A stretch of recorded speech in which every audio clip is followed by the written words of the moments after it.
اپنے آپ کو سوچیں آپ بڑی خلوص کے ساتھ کسی کو کوئی گفٹ دیں، کوئی چیز دیں اور آگے سے وہ کہے کہ نہیں یہ اس لیے نہیں دیا گیا، یا یہ اس طرح اچھا نہیں، یا فلاں یا فلاں، لیکن اس میں بھی آپ نے کسی قسم کا مائنڈ نہیں کیا، خاموشی اختیار کر کے صبر کیا۔ ہماری تسلی نہیں ہوتی جب تک آگے سے سنا نہ لیں کہ اچھا کیوں اور کیسے اور کیا ہو گیا۔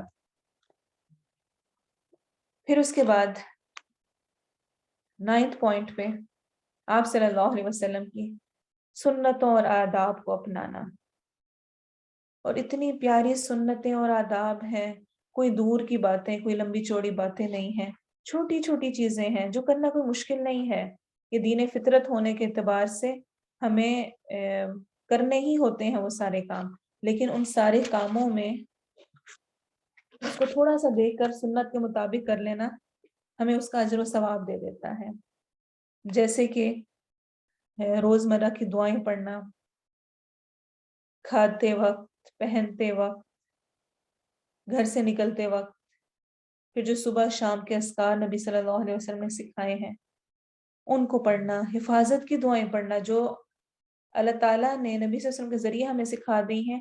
یہ کیسے ہو سکتا ہے کہ ہم وہ دعائیں پڑھیں اور پھر بھی ہمیں کوئی وائرس یا کوئی اور چیز متاثر کرے، الا ماشاء اللہ۔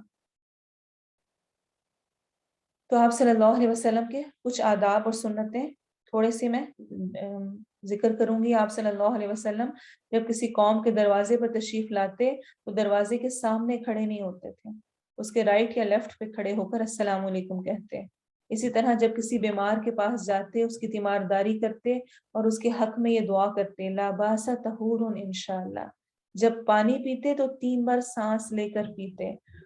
اپنا دایاں ہاتھ اپنے کھانے پینے، وضو کرنے، کپڑے پہننے، کوئی چیز پکڑنے اور دینے کے لیے استعمال کرتے، اور اپنا بایاں ہاتھ اس کے علاوہ دوسرے کاموں کے لیے۔ نبی صلی اللہ علیہ وسلم اپنے اہل خانہ میں سے جب اس بات پر آگاہ ہوتے کہ کوئی جھوٹ بولتا ہے تو آپ اس سے اگنور کرنے لگ جاتے، یہاں تک کہ وہ توبہ کر لیتا۔ پھر آپ صلی اللہ علیہ وسلم کو جب کوئی ایسا معاملہ پیش آتا جو آپ کو خوش کرتا، آپ فرماتے الحمدللہ الذی بنعمتہ تتم الصالحات۔ جب کوئی ایسا معاملہ پیش آتا جو آپ کو ناگوار گزرتا تو آپ فرماتے الحمدللہ علی کل حال۔ جب بخار محسوس ہوتا تو آپ اپنے اوپر سورہ فلق اور سورہ ناس پڑھ کر پھونک مارتے اور اپنے ہاتھ کو جسم پر پھیرتے۔ جب کوئی ایسا معاملہ پیش آتا جس سے آپ کا دل خوش ہو جاتا تو آپ اللہ تعالیٰ کا شکر کرتے ہوئے سجدے میں گر جاتے۔ جب کسی قوم سے کوئی خوف یا اندیشہ ہوتا تو آپ فرماتے اللہم انا نجعلک فی نحورہم ونعوذ بک من شرورہم۔ جب کسی چیز کا خوف محسوس ہوتا تو آپ کہتے اللہ ربی لا اشرک بہ شیئا۔ جب آپ کسی معاملے میں پریشان ہوتے تو فرماتے یا حی یا قیوم برحمتک استغیث۔ اور اسی طرح جب کسی مجلس سے اٹھتے تو فرماتے سبحانک اللہم و بحمدک اشہد ان لا الہ الا انت استغفرک و اتوب الیک۔ اور جو دعا آپ کثرت سے کرتے ہوتے تھے وہ تھی ربنا آتنا فی الدنیا حسنہ وفی الآخرۃ حسنہ وقنا عذاب النار۔ 10th پوائنٹ انشاءاللہ 2 to 3 پوائنٹس ہیں ہمارے، ہم ڈسکس کر کے پھر انشاءاللہ مکمل کریں گے۔ 10th پوائنٹ میں ہے صحابہ کرام اور اہل بیت سے محبت رکھنا۔ آج کے دور کے فتنوں میں سے ایک یہ فتنہ بھی ہے کہ ہم نے فرقہ بازی میں جو ہمارے محترم اہل بیت اور صحابہ کرام ہیں ان کے بارے میں طرح طرح کی آراء قائم کرنی اور اپنی زبانیں کھولنی شروع کر دی ہیں۔ ان فتنوں سے محفوظ رہنا چاہیے۔ آپ صلی اللہ علیہ وسلم نے ایک موقع پر فرمایا تھا کہ اے لوگوں، میں ایک آدمی ہوں، قریب ہے کہ اللہ کا فرشتہ میرے پاس آئے اور میں اسے لبیک کہوں، اور یہ خم کا مقام تھا، ایک پانی کی جگہ۔ وہاں پر آپ نے فرمایا تمہارے درمیان 2 اہم چیزیں چھوڑے جا رہا ہوں، ان میں سے پہلی تو اللہ کی کتاب ہے جس میں ہدایت ہے اور روشنی ہے، اس سے احکام لینا اور اسے مضبوطی سے تھامے رکھنا۔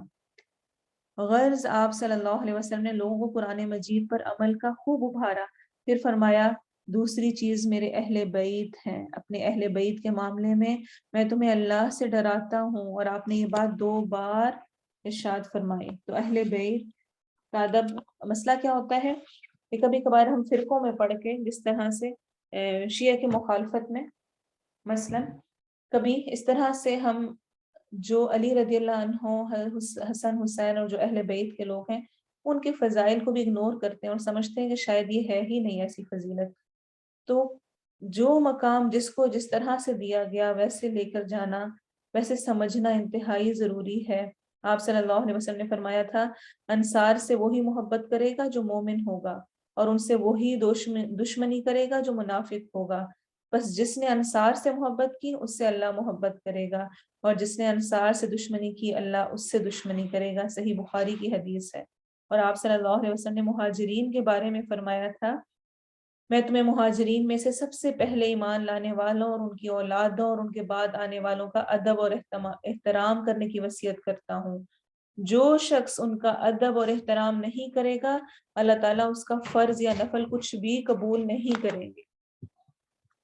اور آپ صلی اللہ علیہ وسلم نے فرمایا میرے ساتھیوں کو برا مت کہو میرے صحابہ کو برا مت کہو اس ذات کی قسم جس کے ہاتھ میں میری جان ہے اگر تم میں سے کوئی شخص احد پہاڑ کے برابر بھی سونا خرچ کرے تو صحابہ کے مد یا آدھے مد کے برابر بھی نہیں پہنچ سکتا.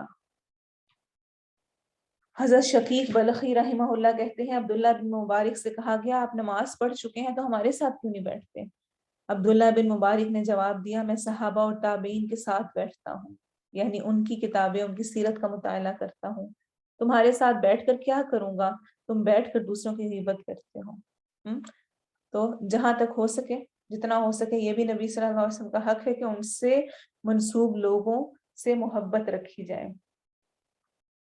پھر 11th نمبر پہ آتا ہے 11th پوائنٹ ہے آپ صلی اللہ علیہ وسلم سے جفا نہ کرنا بے وفائی نہ کرنا.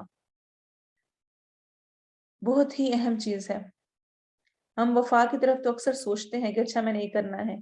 بے وفائی کیا ہوتی ہے کہ جو وعدے کیے گئے جو ایک دوسرے کے ساتھ کمٹمنٹس کی گئی جو کہا گیا ہم کریں گے اگر ایک شخص اس کو پورا نہیں کرتا تو ہم کہتے ہیں اس نے بے وفائی کی. یا جو چیز ایک شخص کو پسند نہیں تھی اور دوسرا انسان وہ کرنے لگ جائے تو ہم کہتے ہیں کہ تم نے وہ وفا شو نہیں کی جو کہ کرنی چاہیے تھی. تو وہ کام جو کہ نبی صلی اللہ علیہ وسلم کو پسند نہیں تھے آپ نے منع فرمائے ہم انہی کے ذریعے سے آپ صلی اللہ علیہ وسلم کو خوش کرنے کی کوشش کریں یہ ایک بہت بڑی بے وقوفی ہوگی. آپ صلی اللہ علیہ وسلم کی مداح میں مبالغہ نہ کیا جائے.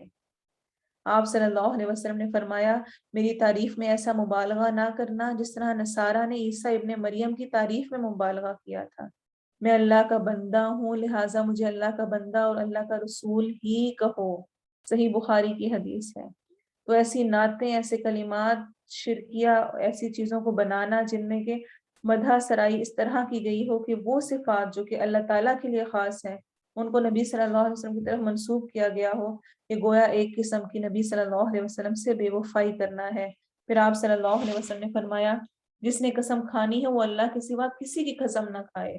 تو نبی صلی اللہ علیہ وسلم کی قسمیں کھانا یا کہنا یہ بھی ان سے بے وفائی کے مترادف ہے. پھر آپ صلی اللہ علیہ وسلم نے فرمایا صحیح حدیث ہے یا اللہ میری قبر کو بت نہ بنانا اللہ نے ان لوگوں پر لعنت فرمائی ہے جنہوں نے انبیاء کی قبروں کو عبادت گاہ بنا لیا تھا. پھر ایسی تمام محافل ایسے تمام جشن منانا سیلیبریٹ کرنا جس کا ہمیں کہیں پر نبی صلی اللہ علیہ وسلم کی زندگی میں ان کے صحابہ تابعین کی زندگی میں کوئی مثال نہیں ملتی. آپ صلی اللہ علیہ وسلم نے فرمایا جس نے دین میں کوئی ایسا کام کیا جس کی بنیاد شریعت میں نہیں تھی تو وہ مردود ہے وہ رد ہو جائے گا. اور اس میں میرا خیال ہے کہ ہم یہ سب جانتے ہیں کہ جو آج کل چیزیں ہو رہی ہیں ربیع الاول میں وہ آج سے 20 سال پہلے نہیں تھی.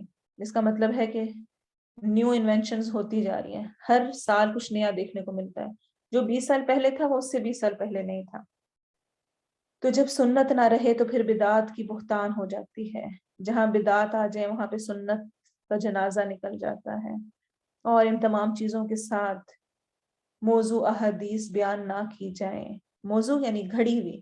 آپ صلی اللہ علیہ وسلم نے فرمایا صحیح بخاری اور مسلم کی حدیث ہے جس نے جان بوجھ کر میری جانب جھوٹ منسوب کیا وہ اپنا ٹھکانہ جہنم میں بنا لے.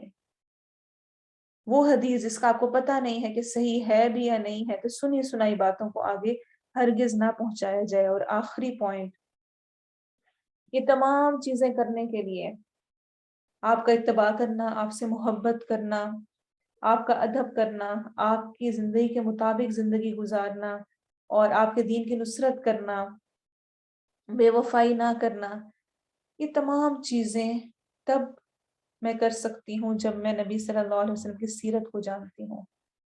اور حقیقتاً انسان جتنی زیادہ محبت جتنی زیادہ کسی شخص کو جانتا جاتا ہے، شخصیت کو جانتا جاتا ہے، اتنی ہی زیادہ اس کی محبت بڑھتی جاتی ہے اور اتنی ہی زیادہ اس کو فالو کرنا آسان ہوتا ہے۔ تو میں آپ سب کو یہ ضرور کہوں گی، آخر میں ایک ریکویسٹ کروں گی کہ آپ صلی اللہ علیہ وسلم کی سیرت کو پڑھنا، جاننا انتہائی ضروری ہے۔ صرف دعوے اور باتوں کے ساتھ نہ گزارا کریں۔ آپ صلی اللہ علیہ وسلم کے بچپن، ان کی پیدائش، اس سے پہلے ان کی زندگی کے اوراق کو ضرور پڑھیں۔ وہ ہمارے لیے بہترین مشعل راہ ہے، ہر پہلو ہمارے سامنے ہم سب کو سکھانے کا باعث ہے اور اسی میں ہمارے لیے فائدے ہیں۔ اور جیسا کہ میں نے شروع میں کہا، ریسیپی بک کی طرح ہے کہ اس کو دیکھتے جائیں، سونا کیسا تھا ویسے سونا ہے، اٹھنا کیسے تھا خود کریں، اپنے بچوں کو کرائیں، کوئی بہت مشکل چیزیں نہیں ہیں، وہی سارے کام کرنے ہیں۔ سونا بھی ہے، کھانا بھی ہے، واش روم جا رہے ہیں، سواری پہ بیٹھ رہے ہیں، اپنی خوشی منا رہے ہیں، رنج کا موقع آ گیا تو جو جس طرح نبی صلی اللہ علیہ وسلم نے کیا ویسا ہی کرتے جائیں گے۔ اور اس کے لیے ضروری ہے سیرت کو جاننا۔ اس میں اسپیشلی بہت سارے لوگ پوچھ رہے ہوتے ہیں، تو میں ریکمینڈ کروں گی صفی الرحمان مبارک پوری صاحب کی کتاب تجلیات نبوت، جو کہ خلاصہ ہے الرحیق المختوم کا۔ چونکہ ہمارے ہاں اس وقت بہت زیادہ طرح طرح کی سیرت کی کتابیں موجود ہیں، لیکن ان میں بہت زیادہ ان اوتھینٹک چیزیں ہیں جو کہ صحیح نہیں روایات میں موجود ہیں۔ اس کتاب میں کافی زیادہ پرسنٹیج کے طور پہ اگر آپ دیکھیں تو آپ کہہ سکتے ہیں کہ صحیح احادیث لے کر اس کتاب کو تیار کیا گیا ہے۔ اور الرحیق المختوم اور تجلیات نبوت ایک ہی رائٹر کی ہیں، ایک ہی بک ہے، لیکن الرحیق المختوم زیادہ ڈیٹیل میں اور تھوڑی سی لینگویج بھی اس کی مشکل ہے۔ تجلیات نبوت عام لوگوں کے پڑھنے کے لیے سمپل سی ہے، آپ کو ہر جگہ سے مل جائے گی، کوشش کریں اس کو لیں، پڑھیں۔ میرے ٹارگٹس میں سے ہے، انشاءاللہ اللہ تعالیٰ نے موقع دیا تو نیکسٹ کورس جو بھی ہم سٹارٹ کریں گے وہ سیرہ پر ہی ہوگا۔ انشاءاللہ کوشش ہوگی کہ ہم مل کر سیرہ کو پڑھیں اور اس میں سے اپنے لیے اسباق نکالیں۔ اللہ تعالیٰ ہم سب کو عمل کی توفیق دے، جو کچھ ہم نے سنا ہے اور جو کچھ ہم نے سوچا ہے کہ انشاءاللہ ہم نے آئندہ کرنا ہے اس کو کرنے والے ہوں، اور اللہ تعالیٰ ہم سے ہماری کوششوں کو قبول فرمائے دین کے اشاعت کے اعتبار سے۔ اور آخر میں ایک دو باتیں جو کہوں گی اور مکمل کروں گی، ایک تو یہ کہ چونکہ انشاءاللہ نیکسٹ ویک کے بعد سے 1 یا 2 ویک کے بعد ہم اپنی یہ جو 30 کلاسز میں ہے اس کا 3 ویکس میں ریویو کریں گے، 10 کلاسز کر کے جو کچھ اب تک ہم نے پڑھا ہے۔ تو کوشش کریں کہ آپ جس تک پیغام پہنچا سکیں، جن لوگوں کو اپنے ساتھ شامل کر سکیں، تو کلاس میں انٹر ہونے کا یہ سب سے بیسٹ ٹائم ہے کہ اس ٹائم میں جو بھی شامل ہوگا وہ پچھلا پورا ریویو بھی انشاءاللہ نیکسٹ منتھ میں لے سکے گا، اور پھر اس کے بعد اس کے لیے آگے کنٹینیو کرنا آسان ہوگا۔ دوسرا، الحمدللہ اللہ تعالیٰ آپ سب کو بہترین اجر دے۔ آپ میں سے اکثریت کی جو شوق اور جس طرح سے آپ لوگوں نے بہت اچھے انداز میں کورس کر رہے ہیں، اور جنوری سے یہ سٹارٹ ہوا ہوا، آپ میں سے بہت سارے لوگ ایسے ہیں جو کہ ریگولر ہیں، فل اٹینڈنس کے ساتھ ہیں، اور الحمدللہ انہوں نے اپنے گروپس، اپنے ہوم ورکس اور ہر چیز کو بہت اچھی طرح کیا۔ آپ سب کے لیے سرٹیفکیٹس بنائے گئے ہیں اسپیشل آپ کو اپریشیٹ کرنے کے لیے، انشاءاللہ وہ گروپ میں شیئر کیے جائیں گے۔ اور ساتھ ہی میں یہ ایک معذرت بھی کروں گی کہ اگر ان کیس کوئی ریگولر تھا اور اس کا نیم شیئر نہیں ہوا تو وہ ضرور ہمیں بتائے، ہم اس کے لیے بھی ضرور کوشش کریں گے کہ ہم سرٹیفکیٹ اس کو بھی دیں۔ اللہ تعالیٰ آپ سب کی کوششوں کو قبول کرے۔ بہرحال جو سرٹیفکیٹ اللہ کے پاس ہے اور جو اجر وہ دے گا وہ تو ہم میں سے کوئی کسی کو دے ہی نہیں سکتا، ایک چھوٹی سی کوشش ہے۔ اللہ تعالیٰ آپ سب کو برکتیں دے، استقامت دے، اور اس سفر کو جاری رکھنے کی توفیق دے۔ درود شریف کے ساتھ ہم مکمل کرتے ہیں۔ سبحانک اللہم و بحمدک، اشہد ان لا الہ الا انت، استغفرک و اتوب الیک۔